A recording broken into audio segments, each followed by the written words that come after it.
ముస్లిం సోదరి, తను కూడా ఒక కమ్యూనిస్టు పార్టీలో పనిచేయడం చాలా ఆనందంగా ఉంది.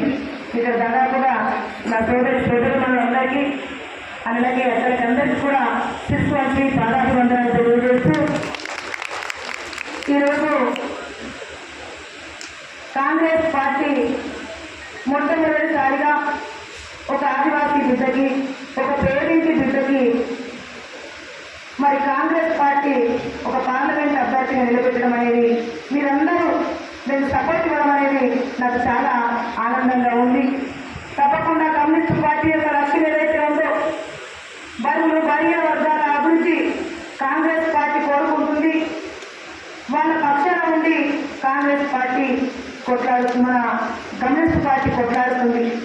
అందులో భాగంగా ఈరోజు కాంగ్రెస్ పార్టీ అంటే సెక్యులిజం పార్టీ, కాంగ్రెస్ పార్టీ అంటే ప్రజల పక్షాన ఉండేటువంటి పార్టీ కాబట్టి ఈరోజు కమ్యూనిస్టు సంఘ ఇండియా కూటమిగా ఏర్పడినది మద్దతు ఇవ్వడం అనేది జరుగుతుంది.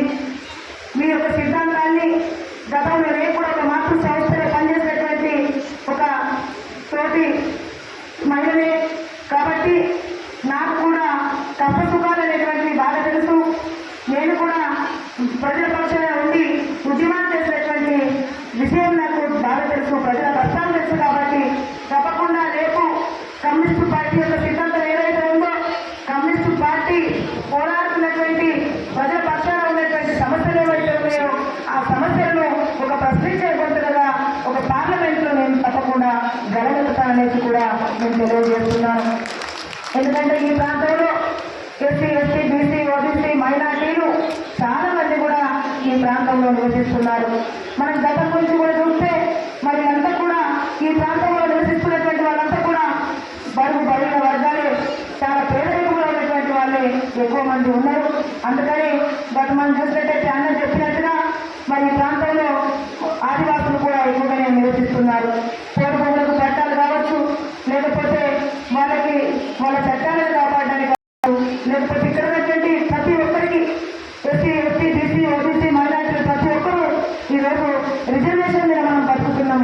ఆ రిజర్వేషన్ ని ఈరోజు తీయడానికి బీజేపీ ప్రభుత్వం ఒక కుట్ర పడుతుంది. కాబట్టి మనం అందరం కూడా కంకణబద్ధమై రాజ్యాంగబద్ధంగా దేశాన్ని పరిపాలించేటువంటి ఒక కాంగ్రెస్ పార్టీకి మనం తప్పకుండా ఓటేసి, చేతి గుర్తుకు ఓటేసి గెలిపించి ఒక సాధారణ జీవితాన్ని గడిపేటువంటి ఒక రాహుల్ గాంధీ గారిని ప్రధానమంత్రి చేస్తే రేపు మన రాజ్యాంగాన్ని మనం కాపాడుకున్న వాళ్ళం అవుతాం.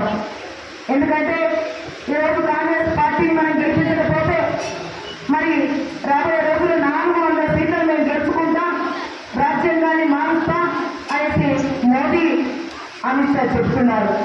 మరి దాన్ని మనమందరం కూడా ఒక కమ్యూనిస్ట్ సిద్ధాంతం కలిగినటువంటి వాళ్ళం మనమందరం ఏకమై తప్పకుండా దాన్ని వ్యతిరేకిస్తూ మరి ఏదైతే ప్రజల పక్షాన ఉంటూ ప్రజల ఉన్నటువంటి పార్టీ ఏదైతే ఉందో కాంగ్రెస్ పార్టీకి మనమందరం తప్పకుండా మద్దతు ఇవ్వడమే కాదు, మనం గల్లి వారికి, ఊరికి, ప్రతి వ్యక్తికి మరి రాబోయే రోజుల్లో మనం బీజేపీకి ఒకవేళ కేంద్రంలో ఉంటే మన రాజ్యాంగం పోతుంది, మన రిజర్వేషన్ పోతుంది, మన బతుకులు మరి ఇంకా దిగజారిపోతాయి అనేటువంటి విషయాన్ని మనం ప్రజల వద్దకు తీసుకువెళ్ళవలసిన అవసరం మనందరిపైన ఉంది.